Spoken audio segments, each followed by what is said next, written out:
Amém, irmãos. Paz do Senhor, amém? Graças a Deus. Estamos caminhando para o final do nosso SIC.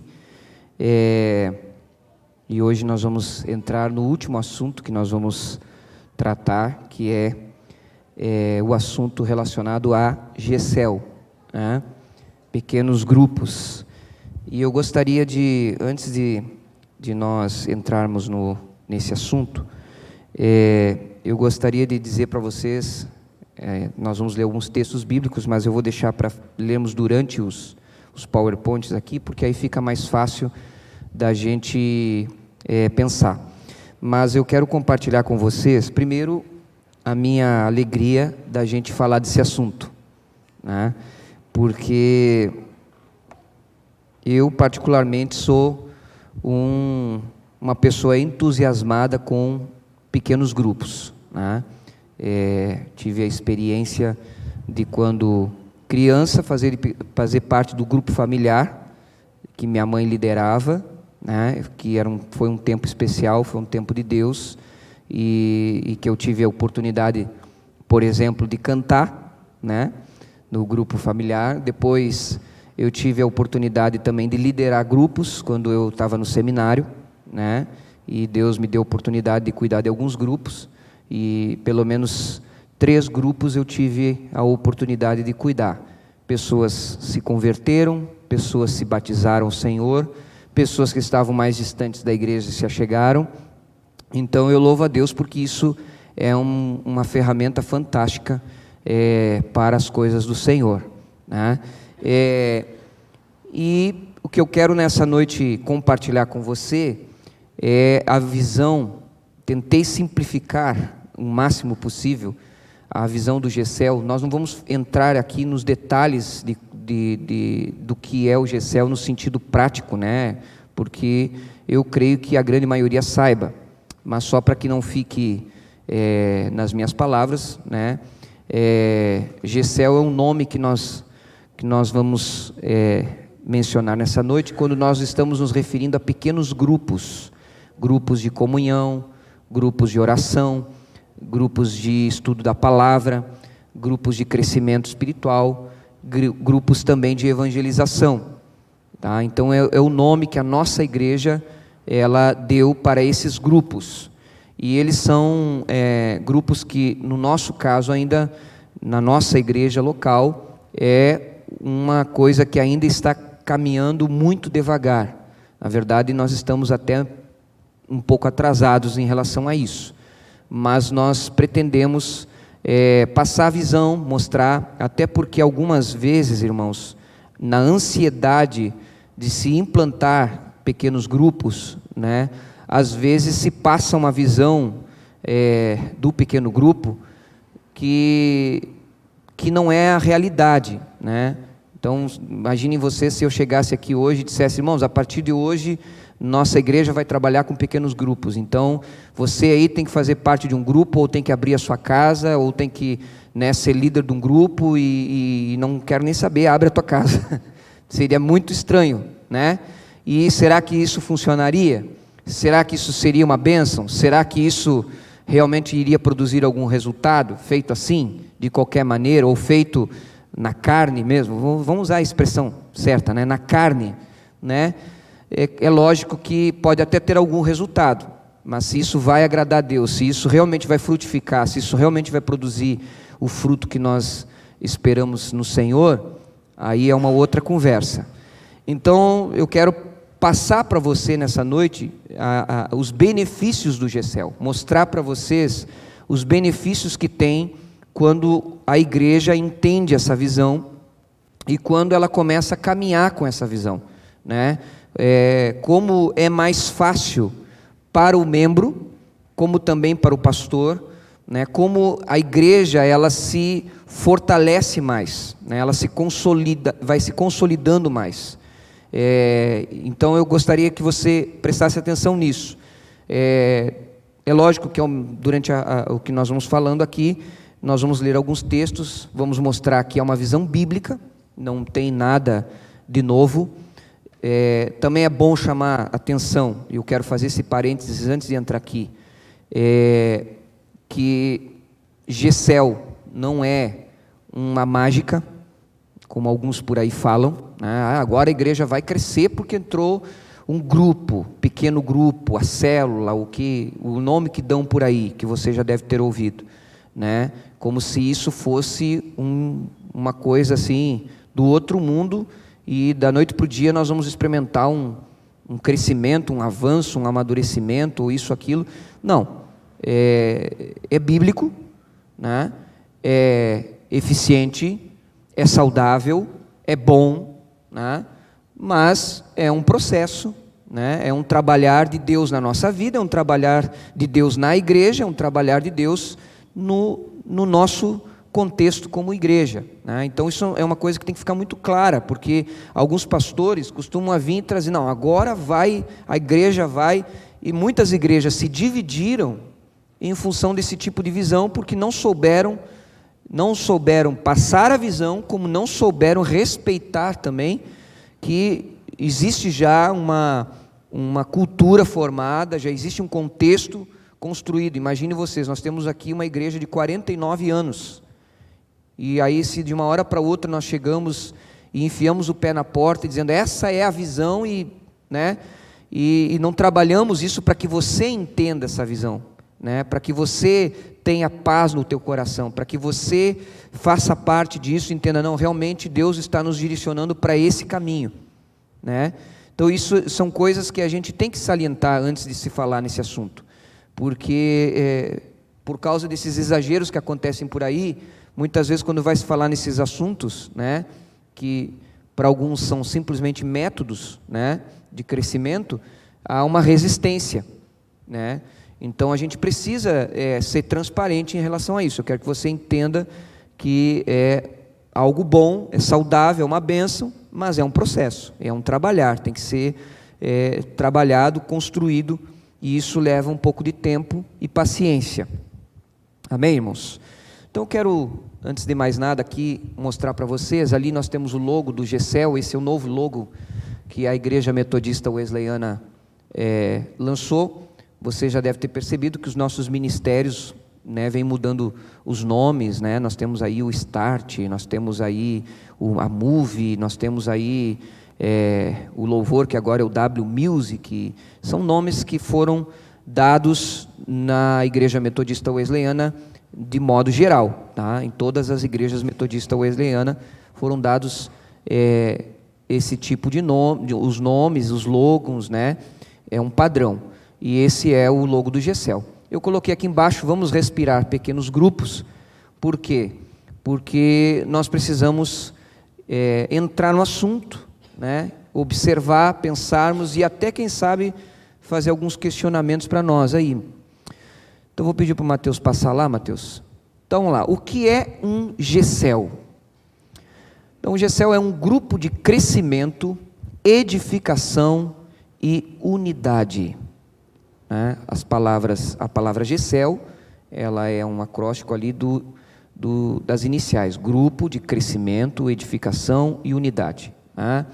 Então, por que um grupo de crescimento? Porque o propósito do Gesel é tanto a evangelização, né, crescer no sentido de alcançarmos outras pessoas para o Senhor, como também do crescimento dos membros do corpo, né? Porque os membros também são, de alguma maneira, eu vou vir para cá, eles são de alguma maneira, não vou dizer empurrados, né? Mas eles são de alguma maneira enviados, comissionados a crescer, né? Porque a própria circunstância do grupo, ela vai propiciar esse crescimento, né? E aí quando eu estou falando desse crescimento, estou falando de amadurecimento, né? Crescimento espiritual, exercício de dons, enfim. Edificação, né? Edificação, a construção da pessoa, né? No sentido de conhecimento da palavra, de se consolidar, se fortalecer espiritualmente, né? De criar profundidade na palavra, na fé, né? A pessoa não ser uma pessoa rasa, né? Doutrinariamente, embora o GECEL ele não tenha o objetivo de ensinar doutrinas, mas vai se ministrar da palavra. E vai ser ministrada também de uma maneira mais, talvez simples, né? De uma maneira mais tranquila do que se fosse, por exemplo, uma escola bíblica aqui, que a gente chega muitas vezes e fala e coloca até usando palavras mais teológicas em alguns momentos, em algumas coisas, mas vai ser uma ministração da palavra, proporcionando essa edificação. E unidade, né? Unidade porque, é lógico, não precisa a gente ser expert para entender que quando nós estamos num grupo menor de pessoas, é mais fácil nos relacionarmos com todos, do que se nós estamos num grupo maior, né? Aqui com certeza é mais difícil nós nos relacionarmos com 50, 60, 100 pessoas, 200 pessoas, num grupo às vezes com 15, com 20, é mais fácil nós nos relacionarmos. É um grupo de cristãos que se unem para adorar a Deus, desenvolver uma vida de comunhão, edificar sua fé pelo estudo da Bíblia, compartilhar suas necessidades e experiências e evangelizar as pessoas não salvas, tá? Então, é um grupo de cristãos que se unem para adorar a Deus. Está falando dos crentes, né? Os crentes, eles se unem para cultuar. É um culto também, não deixa de ser um culto ao Senhor, né? Embora a liturgia não seja como a do culto da igreja, mas é um culto também. Desenvolver uma vida de comunhão, né? Comunhão com Deus, comunhão com os irmãos. Edificar sua fé pelo estudo da Bíblia, né? Que eu já falei. Compartilhar suas necessidades, ou seja, abrir às vezes o coração, pedir oração, coisa que de repente você num culto de domingo, né, teria dificuldade de vir aqui e dizer: pastor, ora por mim, né? Talvez às vezes, dependendo da situação, tenha até vergonha de dizer qual o motivo que quer orar, né? Às vezes as pessoas ficam constrangidas, elas não querem falar, né? A gente pergunta: como gostaria de uma oração? Por que você gostaria que eu orasse? Não, só ora por mim. Muitas vezes eu já ouvi isso, né? Talvez outros já tenham ouvido, mas às vezes num pequeno grupo, né, pessoas mais próximas, pessoas mais conhecidas, a pessoa diz: não, eu estou passando por uma luta na minha família, né? Passando por uma dificuldade, passando por uma necessidade. Bom, compartilhar suas necessidades e experiências, porque aí de repente alguém vai lá e: olha, eu estou passando por esse problema, né? Mas aí tem um irmão ali que diz: olha, eu passei por isso, mas Deus me libertou, né? E foi difícil mesmo, é assim e tal, mas Deus já fez na minha vida, pode fazer na tua, vamos orar, né? E tal, e dar um apoio, né? E evangelizar as pessoas não salvas. Por quê? Porque muitas pessoas são convidadas a participar da reunião. Ela não é só para crente, né? Ela é uma reunião, na verdade, todas as nossas reuniões não é só para crente, né? Não é só para crente, mas às vezes é mais difícil um não crente vir a um templo do que ir na sua casa. De repente é uma pessoa amiga que diz assim: eu não gosto de igreja, mas se você convidar para ir na sua casa, para ouvir uma palavra, para receber uma oração, né? Participar de uma reunião que vai se falar de Jesus, a pessoa diz: eu vou, na tua casa eu vou, e com isso vai, né, se quebrando algumas resistências. Pode passar, Mateus. GECEL não é mais uma atividade, isso aqui é fundamental. Agora você vai ver a diferença entre ser uma atividade e ser visão, tá? GECEL não é mais uma atividade. Porque de repente você olha e diz assim: puxa vida, era só o que faltava. Eu já venho na igreja terça-feira, eu venho quarta de tarde, eu venho quinta de noite, eu venho no ensaio do louvor na sexta, eu venho no culto dos jovens no sábado, e venho no culto de domingo, e agora o pastor vai inventar mais uma reunião. É ou não é assim que pensam? Não precisa me falar, os sorrisos já me dizem tudo, né? Porque a realidade era só o que faltava, né? O pastor vem falar que agora a gente tem que fazer parte de um grupo, né? Porque a gente vê o GECEL como mais uma atividade. Porque, na verdade, nós vivemos com muitas atividades aqui na igreja. Essa é a realidade. Então, quando nós vemos que vamos ter que, né, desembolsarmos mais um dia da semana, aí fica difícil, né? Aí, de repente, acontece lá, vamos supor, né, o casal lá, puxa vida, né, só vive enfiado na igreja, né? Ou então, de repente, surge aquele pensamento assim, eu vou ter que deixar de fazer alguma outra coisa, então, para participar desse grupo. Ou então, eu não vou participar desse grupo, porque eu já faço parte de alguma coisa. Porque é assim que nós pensamos quando nós encaramos o GCEL como uma atividade. Não, esse grupo de crescimento, edificação e unidade é a visão para a igreja. É diferente de ser uma atividade. Porque quando nós temos uma visão, quando nós temos uma direção dada por Deus, a liderança, uma orientação de como fazer, por onde nós devemos caminhar, aí, se for necessário, paramos atividades que não fazem parte da visão. Você entendeu o que eu quis dizer? Não se apavorem. Mas se é necessário, se nós temos uma direção de Deus, uma orientação de Deus, de como fazer, e o que fazer, né, e de como trabalharmos, se necessário for, nós pararmos alguma atividade, para que a gente possa fazer o que Deus nos mandou fazer, aí nós vamos ter que fazer um juízo de valores e começarmos a analisar o que realmente, ou como nós vamos fazer, porque nós vamos talvez ter que nos adequar, mudar, né? Ou melhor dizendo, se essa é a visão, nós temos que adequar o resto à visão.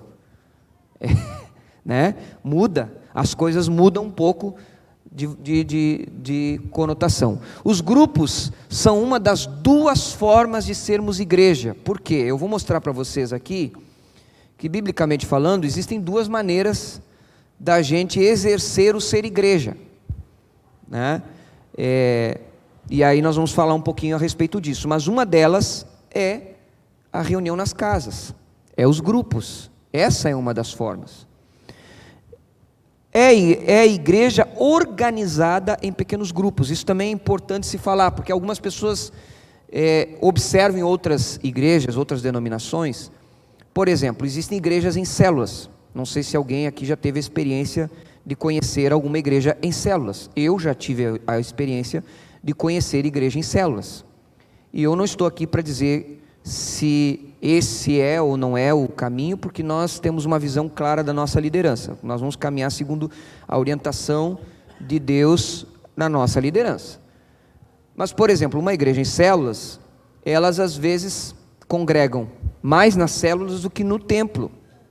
Se reúnem às vezes uma vez na semana, num culto, e o resto acontece tudo na célula. Por exemplo, né? É na célula que tem a escola bíblica, o estudo bíblico. É na célula que tem a reunião de oração. É na célula que tem, por exemplo, aconselhamentos. É na célula que tem... Então, todas essas práticas que a gente tem como igreja durante a semana, nos cultos, aqui em um grande grupo, ou no individual, diretamente com o pastor, na igreja em células tem com o líder da célula.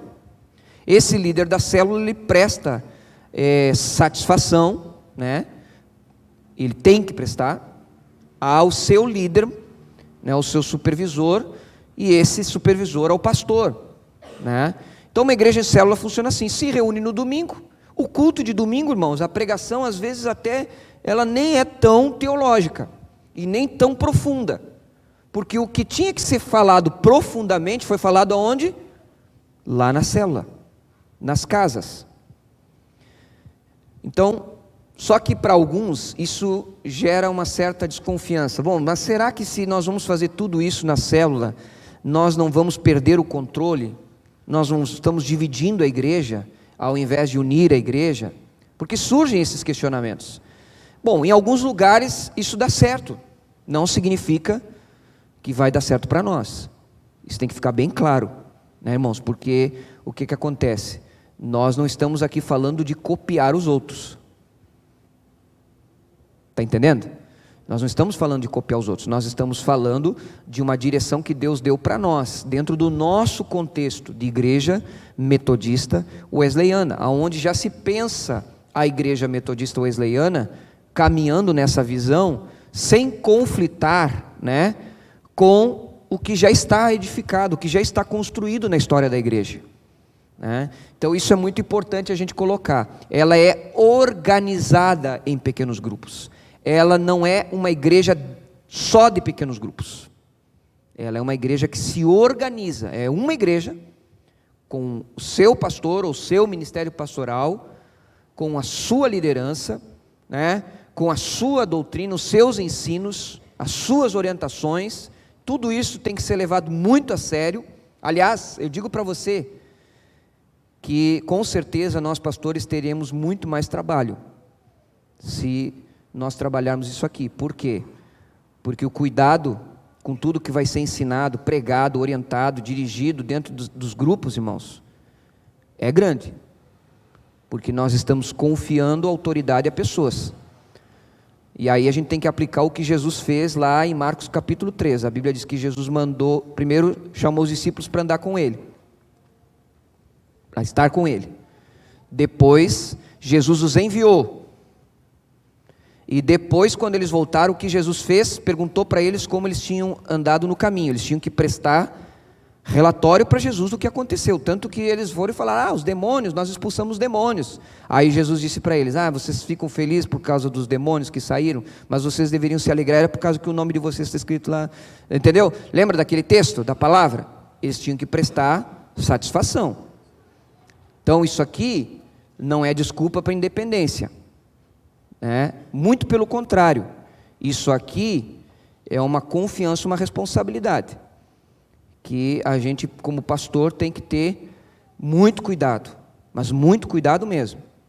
Então, dentro desse contexto, Gessel é a igreja se organizando, de uma maneira que ela tenha comunhão, esteja em pequenos grupos e ela também chegue a outros que ainda não foram alcançados, Pode passar, Mateus. A questão não é se você tem a visão, mas se a visão tem você. Porque se essa é a visão que Deus tem dado à nossa liderança, à nossa igreja, a visão está aqui. Ela está posta diante de nós. Não é uma questão de discutir, mas essa não é a minha visão. Não, essa não é a minha visão. Imagine você, eu sou pastor da igreja metodista wesleyana e eu chego aqui para vocês e digo: vocês estão vendo tudo isso? Bonito, né? Mas não é a minha visão como pastor. Então nós vamos fazer diferente. Então eu sou pastor do quê? Da Universal? É ou não é? Consegue raciocinar, irmãos? Nós estamos debaixo de uma liderança, debaixo de uma direção. E até então os homens de Deus que estão estabelecendo isso aqui não nos dão motivos para nós pensarmos o contrário. Esta é uma direção de Deus para a igreja metodista wesleyana. Então a questão é que a visão está posta. Agora, esta visão, ela vai ter a mim nela ou não? Eu vou me dispor, eu vou me deixar ser usado por Deus dentro desta visão que o Senhor tem dado à liderança da igreja? Essa é uma pergunta para que a gente se faça, Bom, vamos lá. Vejamos como os grupos nas casas fazem parte da igreja de Atos. Então agora nós vamos começar a falar. Primeiro, pastor, está aí essa visão. A visão está diante de nós, Mas será que ela é uma visão de Deus mesmo? Será que ela... ou deu uma ideia lá na cabeça do bispo e o bispo resolveu, ou do conselho e resolveu, é uma visão de Deus? Bom, primeira coisa que nós vamos fazer, nós vamos à palavra e vamos ver se o que está sendo proposto pela liderança como visão de Deus, visão bíblica, é bíblica. Amém? Deu um silêncio aí agora, só porque eu falei que, imagine que fosse pastor da Universal aqui, Nada contra o Universal, só que eles pensam do jeito deles, nós pensamos do nosso, biblicamente falando. Atos capítulo 2, vamos lá. Atos dos Apóstolos, capítulo 2. Eu vou pedir ajuda de alguns irmãos, viu? Você está vendo ali os textos, eu vou citar alguns textos ali, você que já encontrou, já leia, até para a gente não estacionar aqui no tempo, tá? Mas, vamos lá. Atos capítulo 2, versículo 2 eu leio, o próximo alguém lê. De repente veio do céu um som como de um vento impetuoso e encheu toda a casa, vamos lá, toda a casa, onde estavam sentados. Os discípulos estavam reunidos no seu pequeno grupo de 12, que no caso aqui Judas já tinha pulado fora, então eram de 11, né? Então observe que eles já tinham o hábito de se reunirem, os 12, com Jesus já era assim. E quando Jesus dá a orientação, ficai em Jerusalém, até que do alto vocês sejam revestidos de poder, como é que eles ficaram reunidos, irmãos? No templo? Não. Eles estavam juntos, diariamente, na casa, no cenáculo, no lugar de comunhão, né? Então estavam eles todos ali na casa, assentados. Imagine só, hoje nós falamos tanto do arrebatamento da igreja, imagina se Jesus vem num dia de arrebatamento, no dia do Gessel, né? É uma de crentes saindo de cada lado da cidade, assim, subindo, se unindo lá nos ares, assim, né?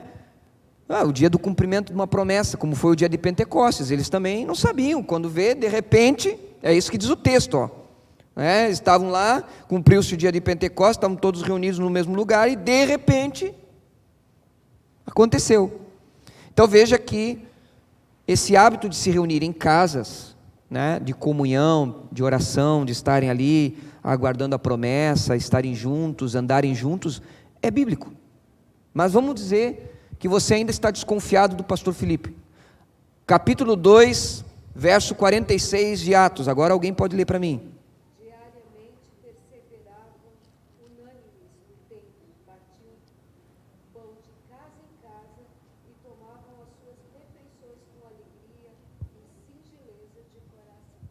Tá, observe aqui duas coisas importantes. Primeiro, eles estavam em dois lugares, eles se encontravam. Quais eram os dois lugares? No templo e em casa, em casa. Mas vamos primeiro, então observe, a Bíblia fala de templo, não se excluiu o templo, mas fala de casa. E a expressão é mais profunda ainda, diz que era de casa em casa. Não era só na casa do pastor Júlio, não era só na casa do pastor Felipe, não era só na casa do irmão Marcos, não era só na casa do irmão A, do irmão B, não, era de casa em casa. A igreja estava em movimento. Movimento. Aliás, você vai ver em Atos muito claro uma coisa: existia a igreja que se estabelecia na cidade, tanto que a Bíblia se dirige a essas igrejas, dizendo a igreja que está em Filipos, a igreja que está em Roma, a igreja que está em tal lugar, em Corinto, mas existe a igreja que anda, aquela que vai de cidade em cidade, que é missionária, que rompe fronteiras, que conquista territórios, e o apóstolo Paulo é um exemplo dessa igreja, mas eu podia falar de Paulo, de Silas, vamos lá, de quem mais? Barnabé. Irmãos, a igreja, ela não pode ser algo parado, ela tem que estar em movimento, é uma característica da igreja, movimento. Você pode observar que todos os avivamentos da igreja, eles produziram movimento.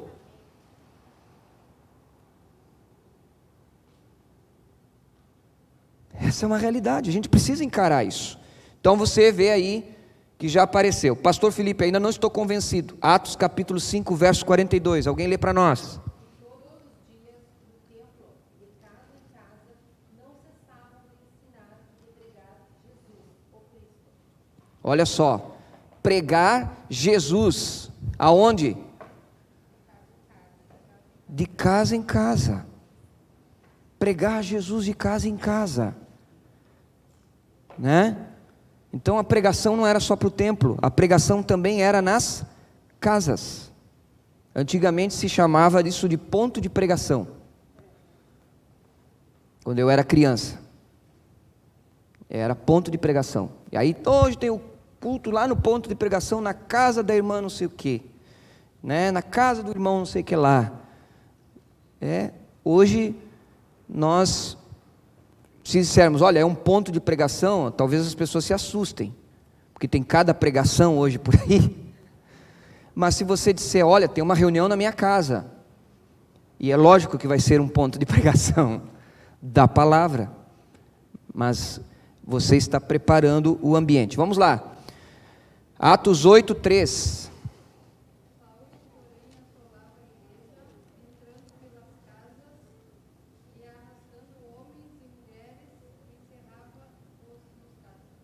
Olha só, ele entrava nas casas. Aonde estavam os irmãos reunidos? Nas casas. Nas casas, né? Eles estavam nas casas. Vamos lá, mais um texto. Atos 12:12.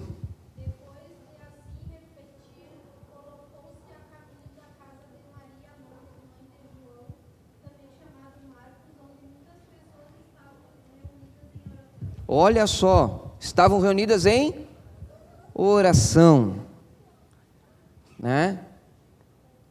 Casas que tem pregação, oração. Vamos lá, mais um texto. Atos 16:40.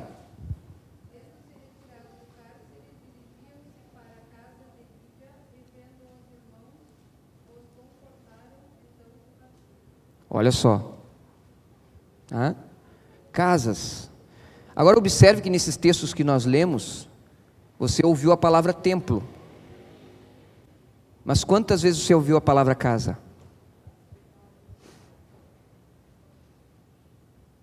Pense nisso. É uma ênfase da Bíblia. É uma ênfase da Bíblia, nós não podemos negar. Vamos lá, pode passar, Mateus. Nos dias do apóstolo Paulo, vamos ler, né? Tem mais texto aí. Romanos capítulo 16, verso 5. Eu leio esse e depois os irmãos já vão achando aí os outros textos. Romanos capítulo 16, verso 5. Aí, deixa eu achar aqui. Muito bem. Diz assim o texto: saúdem igualmente a igreja que se reúne na casa deles. Saúdem meu querido Epêneto, acho que é, primeiro fruto da fé em Cristo na província da Ásia. Olha só, a igreja que se reúne na casa deles. Aonde a igreja se reunia? Na casa. Mas pastor, era igreja, porque a igreja somos nós. Nós somos a igreja, o corpo de Cristo. Amém, amados? A igreja estava na casa. 1 Coríntios capítulo 16, versículo 19, alguém pode ler?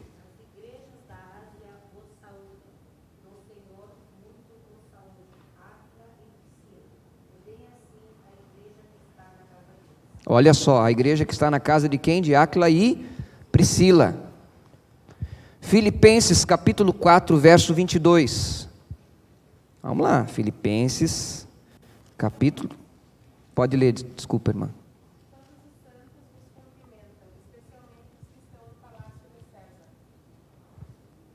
Todos os santos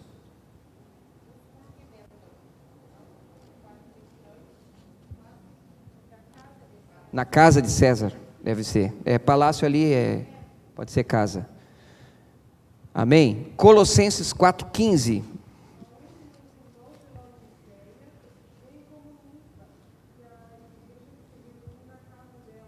Olha só, a igreja se reúne na casa de outra irmã. Filemon, capítulo 1, verso 2.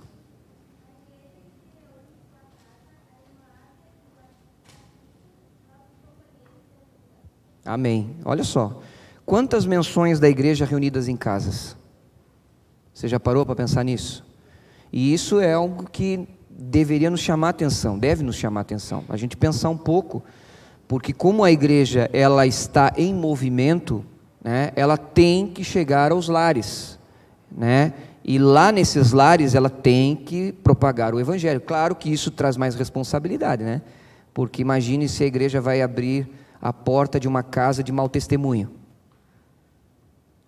Mas aí quando o cara é crente, ele vai abrir a sua casa e vai ser uma bênção. Amém?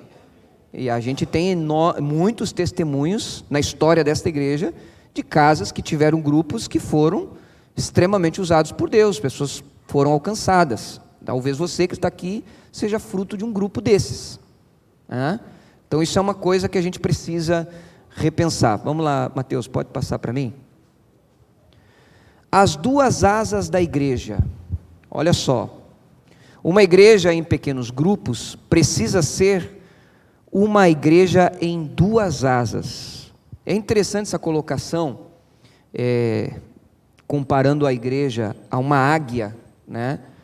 Porque a águia, nós sabemos, ela voa e voa voos, né, bem altos, a gente sabe bem, e ela é um animal, né, tanto que ela inspirou, né, ou os pássaros inspiraram, por exemplo, a aviação, né? É ou não é? Ou você acha que o avião tem duas asas porque imitou uma formiga? Não, né, irmãos?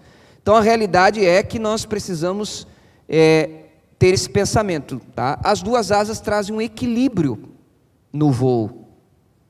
Ela traz equilíbrio no voo da águia. Agora imagine se essa águia voasse com uma asa só. Será que ela consegue, irmãos? E se ela consegue, vocês acham que ela vai voar muito longe?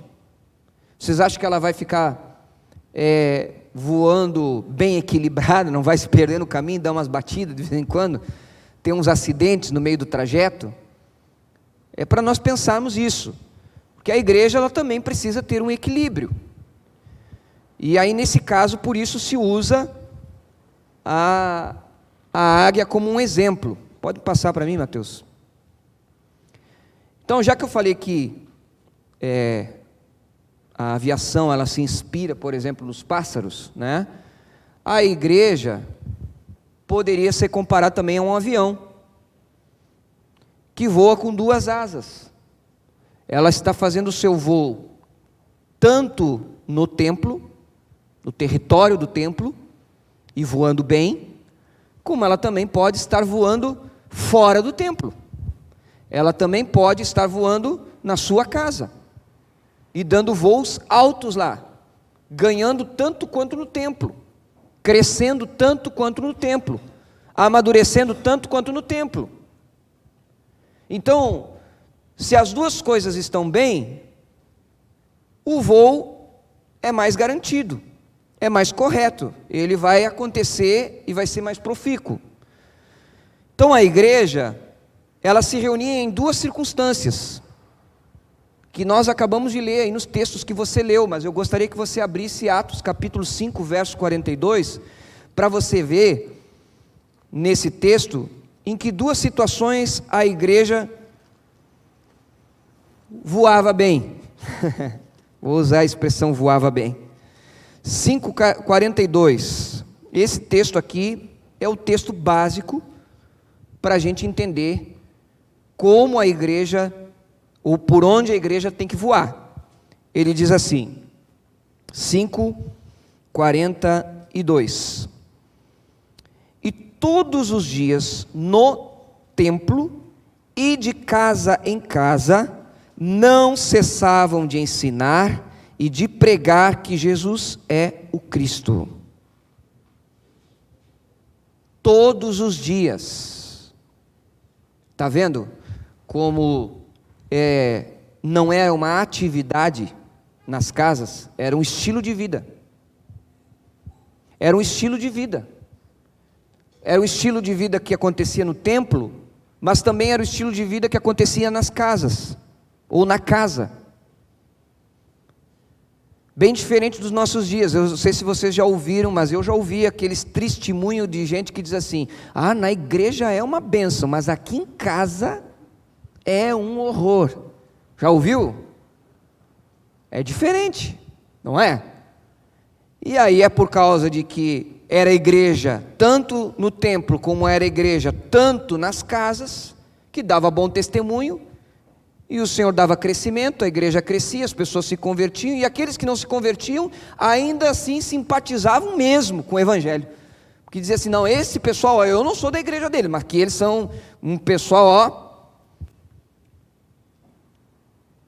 está vendo, irmãos? Só que hoje acontece às vezes que o referencial está só dentro da igreja, não está mais nas casas, não está mais dentro das famílias, não está mais nos lares, está entendendo? E essas coisas, elas não ajudam. Por isso que é importante, quando eu disse para você que o pequeno grupo, ele proporciona o crescimento, tanto no sentido de evangelização, como também o crescimento no sentido de responsabilidade, crescimento espiritual, de amadurecimento, de exercício de dons, porque a gente se sente responsável. E ai de nós sermos uma pedra de tropeço para alguém. Então a gente entende melhor a responsabilidade que nós temos de carregar o nome do Senhor na nossa vida, porque nós somos chamados pelo nome do Senhor Jesus. Amém? Vamos lá, pode passar, Mateus. O equilíbrio das asas da igreja traz voos maiores. A igreja é comparada a uma grande águia que voava alto e feliz com suas duas asas. Essa aqui era a igreja de Atos. Voava, alto e feliz. Muita conversão, muita gente sendo salva, muita gente sendo edificada na palavra. Quantos missionários saíram da igreja primitiva, irmãos? Quantos pregadores? Olha só, nós temos um diácono na Bíblia que se tornou o primeiro mártir da igreja. Você já leu as características de Estevão? Você vai ver, ele era fruto dessa igreja.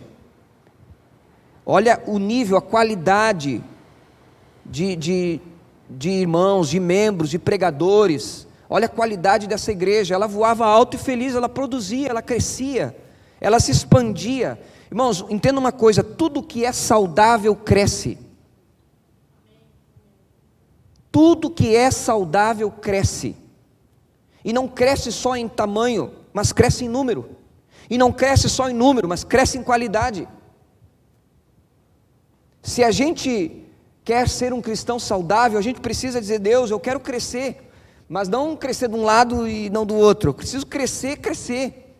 Hoje eu estava visitando uma pessoa, Fernando e aí eu usei o exemplo para eles de quando eu sentia dores na coluna. Eu tive um problema de coluna do lado direito, e aí a Fernanda me tratou. Ela já era minha esposa, fisioterapeuta, e ela fez o meu tratamento. Mas aí eu, na minha preguiça de fazer exercício, o que acontece? Eu fazia os alongamentos para esse lado aqui e não queria fazer o do outro. Aí um dia ela chamou minha atenção e falou assim, tu quer ficar atrofiado de um lado e bem do outro? Vai ficar assim? Vai ficar assim? Porque a gente precisa se desenvolver de maneira inteira. Não pode ser um desenvolvimento mais ou menos, mais para um lado, menos para o outro, Então a igreja precisa ter esse equilíbrio, a igreja precisa desse equilíbrio. Numa asa estava o templo, e na outra as casas. E assim ela vivia diariamente, e ela crescia. Por que a igreja de Atos crescia tanto, a nossa não cresce? Eu entrei em crise agora aqui, imagine, Por quê? Porque nós perdemos algumas características ao longo da nossa caminhada. É lógico, nos nossos dias tem menos gente com temor a Deus, tem menos gente buscando o Senhor. Aqueles homens estavam cheios do Espírito Santo, buscavam, viviam uma vida de consagração, enfim. Não, nós temos que colocar tudo isso realmente, porque faz parte do contexto, mas também faz parte do contexto que a comunhão não era de um dia na semana, de um domingo. Ela era uma comunhão do templo e das casas diariamente. Vamos lá, Mateus, pode passar. Onde perdemos o equilíbrio para voar? quando a igreja resolveu abandonar os lares e se voltar exclusivamente para o templo. Quem fez isso? Eu não tenho um prêmio aqui, senão eu dava para quem dissesse: ah, foi em tal momento da história da igreja que ela perdeu essa característica, né? A igreja perdeu essa característica, segundo a história, quando ela se tornou a igreja católica, apostólica, romana. Quando o imperador Constantino de Roma, ele estabeleceu a igreja como a religião oficial de Roma. E ele fez com que a igreja cultuasse nos templos, exclusivamente nos templos. E aí os cristãos foram indo para os templos, migraram para os templos e abandonaram os lares. E aí nós tivemos que passar pela reforma protestante, que você já ouviu aqui, né? Por avivamentos como o de Wesley, para resgatar coisas simples que foram abandonadas, como por exemplo os lares. Daquele momento para frente, a igreja, ela muda a sua dinâmica, mas também muda um pouco do seu fruto, da sua qualidade. Ela vai perdendo características da sua identidade. Já não era mais tanto a igreja que anda, era a igreja que ficou parada, né? Aí a necessidade das construções, das grandes catedrais, dos grandes templos, os templos milionários, o templo de Salomão, lá de São Paulo, né, pastor Júlio? Né? E outros que existem por aí, né? Porque a igreja perdeu coisas simples, que são extremamente importantes para a igreja. Desse tempo em diante, a igreja passou a voar com uma asa amarrada ao corpo, se atrofiou, e sua identidade foi distanciada da igreja apostólica. Qual é a igreja apostólica? Não é a apostólica romana, a igreja apostólica de Cristo, a igreja estabelecida pelos apóstolos, pelo apóstolo Pedro, apóstolo Tiago, né, apóstolo João, pelo apóstolo Paulo, a igreja estabelecida pelos apóstolos, que nós lemos na Bíblia, que é modelo para nós. Então essa é a realidade do momento em que a igreja se desequilibra nessa sua qualidade. Isso aqui parece que você pode pensar assim: pastor, tá, mas isso aí então influenciou porque a igreja cresceu menos, influenciou porque, né, a gente não está mais se reunindo nas casas, e só isso. É o que nós vamos ver a partir de agora, porque nós vamos ver os benefícios de um pequeno grupo, os benefícios que nós, ao longo do tempo, fomos abrindo mão. Pode passar, Mateus. Aqui nós estamos falando do templo, as grandes celebrações. As grandes celebrações são os cultos públicos, o culto de domingo, o culto de quinta, o culto de quarta, os cultos públicos, reuniões que celebram a vida de Deus e sua poderosa expressão como igreja. Amém? Tranquilo? Nessas reuniões o discípulo tem a experiência do pertencimento. Por que do pertencimento? Porque imagine você, eu sou cristão, estou passando por uma luta, por uma dificuldade, né? Estou sendo perseguido no trabalho porque sou cristão, ou na minha família porque, enfim, não aceito o evangelho e tal, e eu estou perseverando, mas eu venho para um culto, eu encontro aqui 100 irmãos, e eu olho, olha, eu não estou sozinho, eu faço parte do povo do Senhor, eu vou resistir, né? Deus deu para eles, Deus vai fazer na minha família também, eu faço parte, né, desse corpo, dessa igreja, eu faço parte dessa obra, eu não vou desistir. A gente se motiva, se inspira, é o pertencimento. Nessas reuniões, o discípulo tem a experiência do pertencimento, e são oportunidades de servir em algum ministério específico da igreja. Por exemplo, o pastor Felipe faz parte do ministério de louvor, nesse momento aqui de celebração, né? Eu tenho uma oportunidade de exercer um dom, um ministério que o Senhor me deu. Tem irmãos que fazem parte da diaconia, exercem o ministério que Deus deu. Os pastores têm a oportunidade de pregar, de conduzir o culto, oportunidade do ministério que Deus deu. Os irmãos da integração estão integrando, estão recebendo, estão abraçando as pessoas, exercendo o seu amor, sua hospitalidade. Eles estão exercendo o ministério que Deus deu. Os irmãos da intercessão estão orando pelo pregador, estão orando pelo louvor, estão orando por você que está sentado aí, né? E você nem sabe que eles estão orando, né, irmã Marta? A irmã Marta está lá atrás e está orando. E outros estão orando, estão ali intercedendo, estão exercendo o dom, o ministério que Deus deu. Mas a maioria não está, né? Já vamos falar sobre isso. É nessas reuniões que o discípulo é inspirado a fazer parte de um grande povo. Então, o templo, ele é muito importante. Nós não estamos aqui em hipótese nenhuma falando assim, a partir de agora, nós vamos nos reunir num templo. Teve uma irmã, esses dias que falou, foi a Zenir, compartilhou uma situação, lembra, Zenir? De uma igreja. Isso. E é uma igreja que eles vivem em células, né, Zenir? Células, e que nos domingos eles se reúnem para cultuar, só que o culto não é eles que fazem o culto. Eles sentam para assistir a live de um culto de outro lugar. E esse é o culto deles. Não é isso, Zenir? Eles não estão exercendo os dons ministeriais deles. Não estão desenvolvendo a vida espiritual deles. Está entendendo? Está sendo substituído isso, né? E outra, uma vez, o pastor botar um vídeo aqui, uma pregação, sei lá, e diz, ó, irmãos, eu quero compartilhar com vocês, né? Deus falou comigo. É uma coisa, outra coisa é todo domingo. Imagina vocês, né? Mas essa é uma realidade, porque às vezes a igreja não entendeu ainda. Aí o que acontece? Aí já foi para o outro extremo. Está voando com a asa das casas e esqueceu a asa do templo, né? Então é esse equilíbrio que é muito importante na vida da igreja. Amém? É nessas reuniões que o discípulo é inspirado a fazer parte de um grande povo. Já falei, né? Pode passar, Mateus. É o Mateus ou é o Yuri que está passando aí? Ah, é o Mateus. Já os pequenos grupos, né? Eles são agentes multiplicadores. Eles multiplicam. Mas eles multiplicam o quê? Almas? Só almas? Não, multiplica a alma, pastor. É alma, é para aquecimento, é para encher a igreja. Não, irmãos. Ele multiplica líderes. Ele multiplica intercessores. Ele multiplica evangelistas. Ele multiplica mestres. Ele multiplica dons.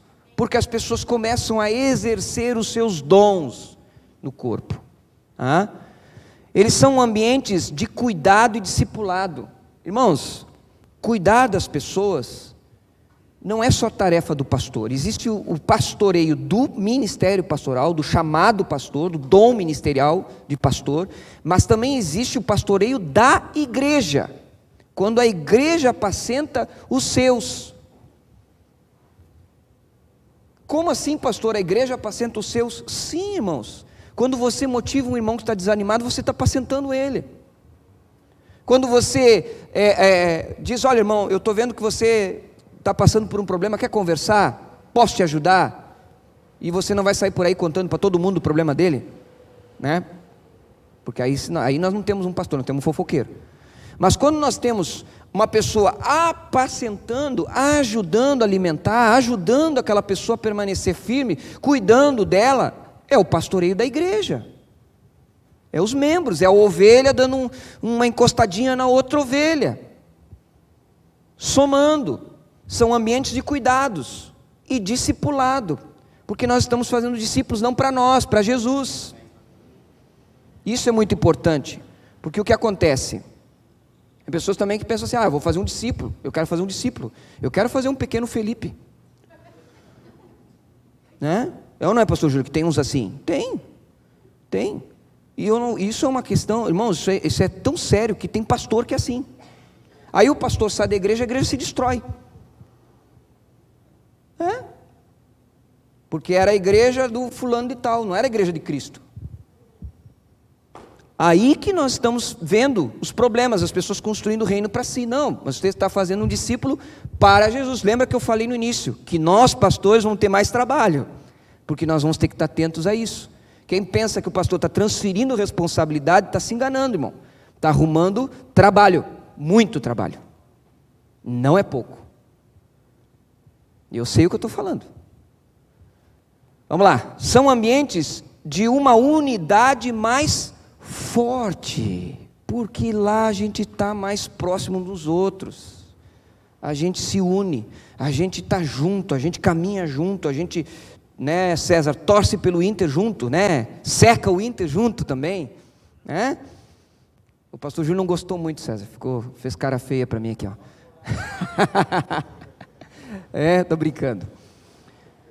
Mas então, a gente está junto, a gente caminha junto, a gente ora junto, a gente come junto, e sempre tem que ter comida, né? O bispo Joedir, na primeira reunião do conselho regional, porque eu era líder regional do louvor, e eu participei dessa reunião, e o bispo Joedir chegou na primeira reunião, chegou: vocês não têm comida aqui? Não? Nas reuniões você não tem comida? Ah, não. Pastor, quem é o secretário de finanças? Era o Bauman, né? Bauman, providencia aí, ó, uma mesa farta aí, com um monte de coisa aí, porque nas nossas reuniões vai ter comida. Tem que ter comida. Né? E eles encheram a mesa mesmo. Porque crente tem que estar junto, come junto, fala de futebol junto, fala de problema junto, fala da guerra, fala disso, fala daquilo, né? Eu espero que só fale bem, não fale mal. Né? Mas a gente tem que ter esses momentos, isso faz parte, irmãos. Eu vou acelerar aqui que a hora não perdoa, né? Eu quero acabar hoje, não quero deixar você empenhado aí para mais uma terça. Vamos lá, pode passar. Só a asa do templo nos torna uma igreja com programas. Vai dizer que eu estou falando uma coisa que não é verdade. A igreja com programas. Se não for a programação da igreja, o que segura esse povo aqui dentro? Vamos ver. Nesse modelo de igreja, 20% dos membros constituídos dos seus líderes, ou seja, não é só os líderes, mas os 20% é a liderança e mais um pouquinho, vamos dizer assim, né? Trabalham para alimentar os 80 e a si próprios. Aí a gente chega naquela conclusão: mas como pode uma igreja desse tamanho, e são sempre os mesmos? Como pode? A gente tem dificuldade de arrumar gente para trabalhar. Mas fomos nós que criamos a pessoa que assiste o programa. Nós criamos os telespectadores. Nós os acostumamos assim. A culpa é nossa. Quando eu digo nossa, eu estou falando, é nossa como liderança.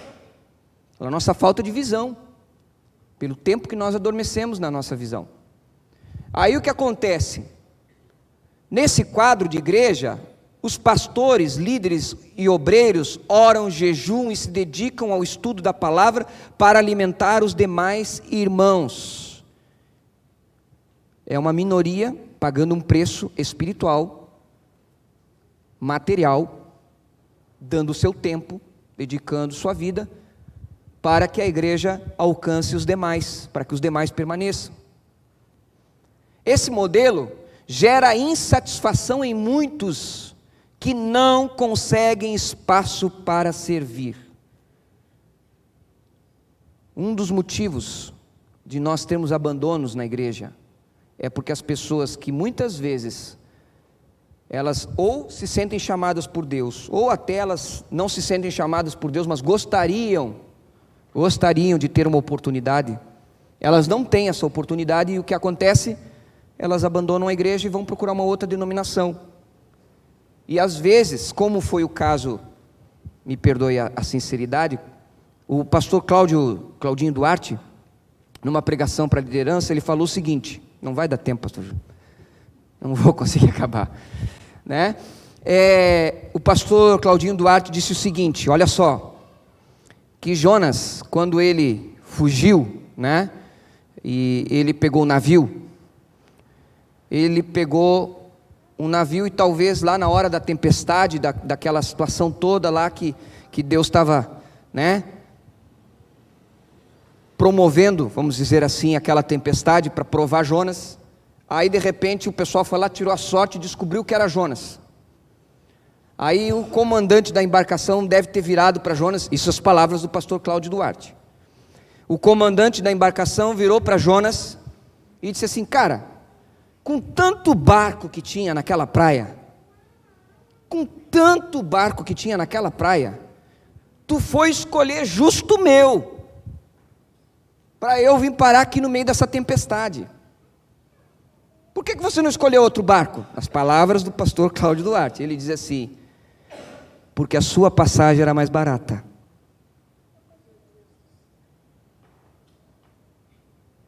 Ou seja, nós perdemos gente para lugares que oferecem uma oportunidade mais barata. É lógico que nós estamos falando de imaturidade cristã, nós estamos falando de uma série de coisas, mas também estamos reconhecendo que nós não proporcionamos uma igreja que dê espaço para o crescimento ministerial dessas pessoas. E elas acabam indo embora. E se nós pegarmos o número de abandonos, é terrível. Então, irmãos, é para se pensar, né? É para a gente ponderar essas coisas, porque nós, como igreja, precisamos ter uma visão mais coerente, né? Porque eu chego aqui na frente e eu prego e digo para você, né? Não deixa morrer o dom que há em ti, que Deus te deu. E aí, nós pastores, e essa é a nossa preocupação, não damos para você essa oportunidade. Talvez até nós acabamos motivando você a desejar a oportunidade num lugar que não é para você. Porque de repente você sonha em pregar num culto de domingo. Mas de repente Deus não chamou você para pregar no culto de domingo. Pode ser que tenha chamado. E amanhã ou depois você venha a ser pastor. Um dia eu estava sentado no banco, hoje eu prego num culto de domingo. Deus fez isso na minha vida. Não é mérito, é graça. Multiforme graça. É dom, é chamado. Mas nem todos vão ter o mesmo dom. No corpo vai ter membros que vão fazer outra função. E se não tivermos eles, pobre corpo. Então essa realidade precisa ser compreendida, amadurecida, né? Para que a gente possa, como igreja, né, alcançarmos o equilíbrio da águia. Está entendendo, irmãos? O equilíbrio da águia. Sermos saudáveis, equilibrados, crescermos saudáveis, equilibrados, tendo todas as possibilidades bíblicas de um crescimento. Amém? Mas Silvia, cadê ela? Deve ter ido chamar o pessoal lá. Eu não sei se o horário, até que horas, pastor Júlio? Que horas tu tem aí? Porque o meu acho que 9:08? Tá, então eu vou parar por aqui. Passa mais um aí, Mateus, só para eu ver se... Então olha só para finalizar aqui. A igreja que voa com as duas asas vive os grupos de crescimento. É uma constatação, porque ela abre essas oportunidades. E ele diz o seguinte: nesse modelo, 20% do seu quadro de membros, incluindo os seus líderes, trabalham para equipar os outros 80% dos seus membros para o desenvolvimento de seus dons, no espaço dos pequenos grupos. Isso é bíblico, né? Quero, antes de encerrar aqui, leia comigo Efésios capítulo 4.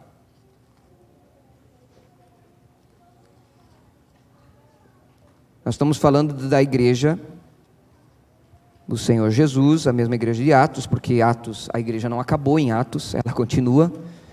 Amém? Ela continua. Amém, irmãos?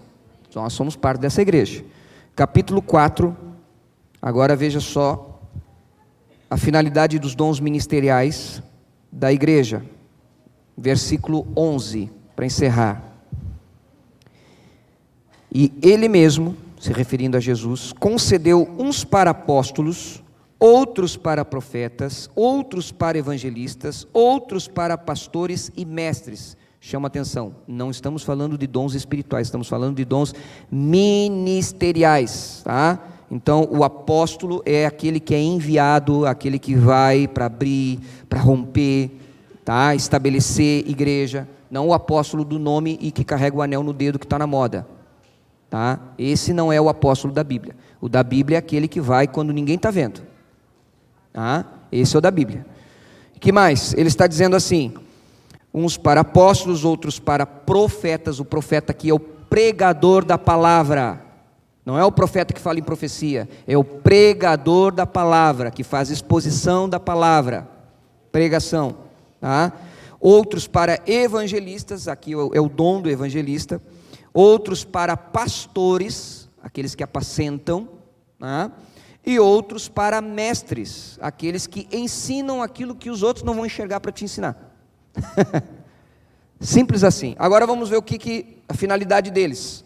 E a Bíblia diz: com vistas ao aperfeiçoamento dos santos. Olha só, Deus os chamou para quê? Para o aperfeiçoamento dos santos. Não foi para pregar para os santos, fazer para os santos, mas para aperfeiçoá-los. Para o aperfeiçoamento dos santos, para o desempenho do seu serviço, do servir. Você só serve porque esses ministérios eles estão edificando você, preparando você, equipando você para o serviço. Que mais?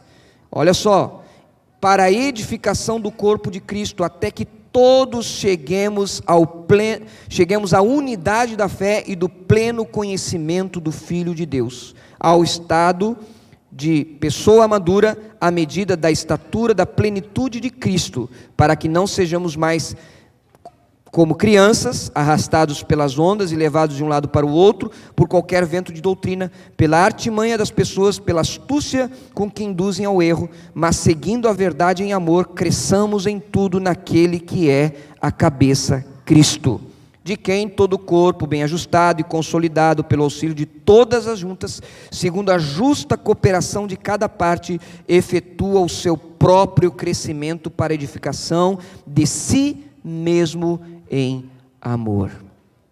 O corpo é bem ajustado. Os ministérios, os dons ministeriais equipam o corpo, equipam os santos, aperfeiçoam os santos para eles desempenharem o seu serviço, o seu ministério. E aí o corpo está bem ajustado, ele vai cada parte exercer o seu trabalho, e exercendo o seu trabalho, a sua função, Deus vai dar o crescimento para o corpo. Não existe mágica, existem princípios bíblicos. E essa é uma coisa que a gente precisa entender. Então eu vou parar por aqui. Eu queria encerrar. Quantos slides faltam aí, Mateus?